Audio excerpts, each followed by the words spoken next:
আমার প্রিয় বন্ধুগণ, হুজুরে পাক সাল্লাল্লাহু আলাইহি ওয়াসাল্লাম ও সাহাবী হযরত আবু হুরায়রা রাদিয়াল্লাহু তাআলা আনহু হতে হাদিস বর্ণিত হয়েছে।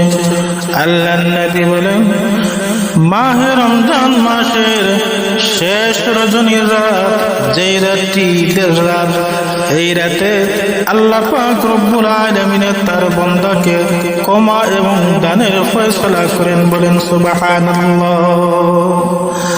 আমার প্রিয় বন্ধুগণ, সাহাবায়ে কেরামরা জিজ্ঞাসা করেন, বলে ইয়া রাসূলুল্লাহ, ওই রাত কি শুধু কদরের রাত? হুজুরে পাক সাল্লাল্লাহু আলাইহি ওয়াসাল্লাম বলেন, না রে সাহাবীরা, এই রাত কদরের রাত নয়, তবে এই রাত বিশেষ রাত।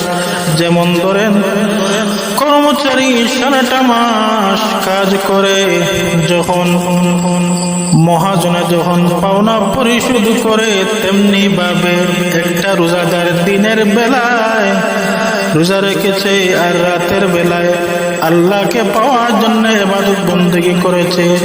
আল্লাহ তাআলা ওই রাতে তার বান্দাকে এবং ক্ষমা এবং দানের ফয়সালা করেন। তেমনি ভাবে এই রাত বিশেষ একটা রাত। আমার প্রিয় বন্ধুগণ, কিন্তু এই রাতে আমরা মার্কেট নিয়ে ব্যস্ত থাকি।